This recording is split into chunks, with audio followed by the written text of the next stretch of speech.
A man bought a $95,000 car to impress his neighbors. Here's the part that should terrify you. A researcher actually surveyed those neighbors. Most of them couldn't even guess what he drove. Some didn't know his name. He spent 4 years of payments chasing a reaction that never happened. And he is not alone. Right now, millions of people are bleeding money every single month, trying to impress an audience that isn't watching, doesn't care, and in many cases, doesn't even exist. This isn't about being careless with money. Smart, hard-working people fall into this trap every day. Teachers, engineers, small business owners, people who check their bank balance and feel a quiet panic but still can't stop spending on the next thing that will finally make them look successful. Here's what's at stake. If this pattern doesn't get interrupted, it doesn't just cost you money, it costs you decades. It can quietly erase your retirement, your freedom, and your options, while convincing you the whole time that you're doing great. By the end of this video, you'll understand the hidden psychological trap that's draining wallets across the world. And there's one twist in this story that almost nobody sees coming. It explains why the people with the most money are often the ones spending the least to look rich. Let's start with a number that should make you uncomfortable. The average household with over $250,000 in credit card debt spends a huge portion of that on things that lost value the moment they were bought. Cars, clothes, gadgets, vacations posted for likes, not memories. But here's the strange part. Researchers have repeatedly asked people to guess the income, the car, even the job title of strangers they just met. The results are almost always wrong. Wildly wrong. People are terrible at reading status from spending. We assume the man in the expensive jacket is rich. Often, he's in debt up to his shoulders. We assume the quiet woman in the modest car has nothing. Often, she has more saved than anyone in the room. So if people can't even accurately guess who's wealthy, why do we spend so much trying to convince them? That question is the center of everything we're about to uncover. Let's go back to the man with the $95,000 car. His name was David. Mid-30s, decent job, not rich, not poor, just a regular guy who wanted respect. He told himself the car was an investment in his image. Clients would trust him more. Neighbors would see him differently. Even old classmates would notice. For the first 2 weeks, it felt incredible. People glanced at the car in the parking lot. He felt seen. But that feeling faded fast. Within a month, the same neighbors barely registered it. Within 6 months, most people had completely stopped reacting. David kept paying $1,400 a month for a feeling that lasted roughly 14 days. This is where it gets interesting. Psychologists have a name for what happened to David. It's called hedonic adaptation. Your brain gets used to anything new almost instantly, good or bad. The thrill of a new status symbol fades far faster than the bill that follows it. But that's only part of the story. The deeper issue isn't that David wasted money. It's who he was actually trying to impress. When researchers studied this exact pattern, they found something disturbing. Most people aren't trying to impress strangers. They're trying to impress people from their past. An old classmate, an ex, a sibling they've quietly competed with their whole life, a parent they never felt fully approved of. The audience in their head is rarely the audience in real life. And here's the twist nobody expects. That imagined audience usually isn't even thinking about them. Think about your own life for a second. Can you remember what car your coworker drove 5 years ago? What bag your old friend carried? Probably not. We are so focused on managing how others see us that we forget everyone else is just as distracted managing how they're seen. It's a room full of people performing for an audience that left 20 minutes ago. This single realization is the reason status spending feels so good in the moment and so empty almost immediately after. But why does this trap catch smart people so easily? That's where things get even more uncomfortable. There's a pattern researchers call the visibility trap. Humans are wired to copy and compare based on what they can see. A bigger house, a nicer car, a flashier vacation photo. But the things that actually build long-term wealth are invisible.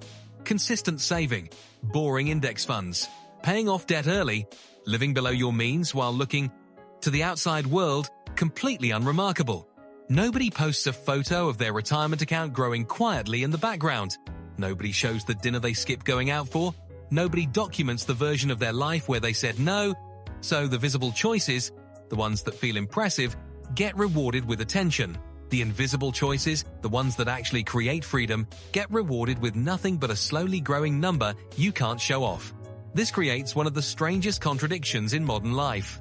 The people who look the richest are often the most financially fragile, and the people who look the most ordinary are often the most financially secure.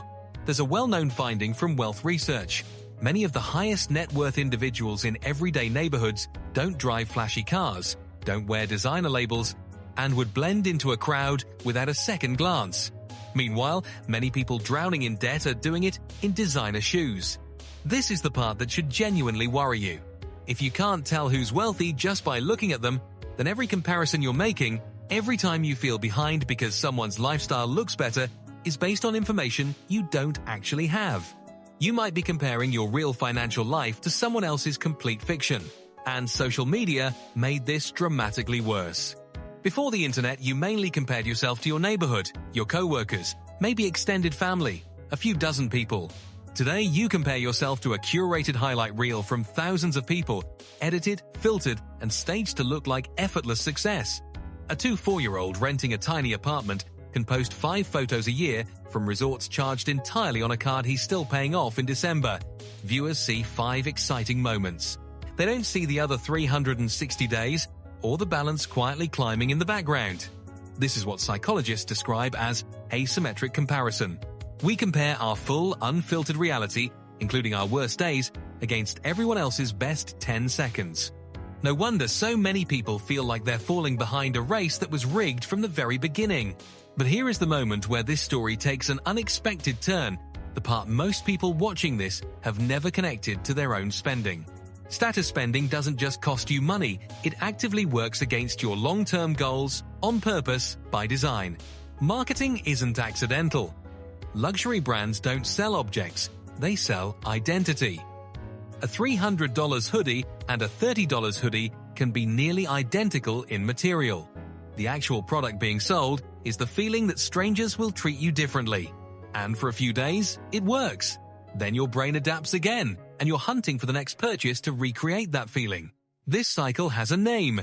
Some call it the hedonic treadmill, others simply call it the upgrade trap. Either way, the pattern is identical. You earn more, you spend more to match a new perceived status level, and your actual sense of security never improves no matter how much income climbs. Here's a number that captures this perfectly. Studies on lottery winners reveal something almost nobody expects. A significant percentage who win large sums end up financially worse off within just a few years.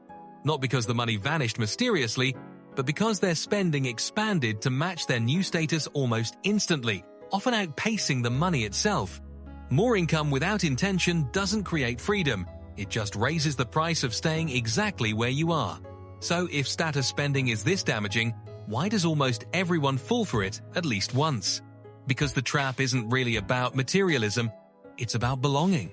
Humans evolved in small tribes where visible status determined access to safety, resources, and respect. Looking successful wasn't vanity, it was survival. That instinct never left us. It just got hijacked by credit cards, influencer culture, and a marketing industry worth hundreds of billions of dollars a year. You're not weak for feeling the pull, you're human. The problem is that the instinct evolved for tribes of 50 people who actually knew you. Now it's being triggered by thousands of strangers and acquaintances who will forget your purchase within the hour. This is where the hope comes in. Once you see the pattern, you can finally interrupt it. Some of the most financially secure people in the world have all learned the exact same lesson. Real security doesn't come from being seen. It comes from being free. Free to lose a job without panicking, free to take the trip without guilt, free to retire early instead of working into your 70s to keep up appearances you never even chose. The shift isn't about becoming cheap or joyless. It's about asking one simple, powerful question before every big purchase. Am I buying this because I want it, or because I want someone specific to see me with it? That single question exposes almost every status purchase instantly. Because real desire feels calm. Status desire feels urgent, anxious, almost desperate for an audience. David, the man with the $95,000 car, eventually sold it 2 years later at a loss to pay off other debt. He said something in an interview that stuck with researchers studying this exact behavior. He said the strangest part wasn't losing the car. It was realizing almost nobody noticed when it disappeared either. The same way almost nobody noticed when it arrived. That's the hidden truth sitting underneath almost every status purchase ever made. The applause you're imagining was never actually happening. You were performing in an empty theater the entire time, paying full price for tickets nobody bought. The good news is, the moment you see this clearly, you get to walk off that stage. You get to stop performing for an audience that left long ago and start building something real for the only audience that actually matters, the people genuinely in your life and the future version of yourself who either thanks you or resents you for the choices being made right now. So here's the real question worth sitting with. If no one was watching, would you still buy it? So tell me, be honest, what's one purchase you made just to impress someone who probably never even noticed? Drop it in the comments below.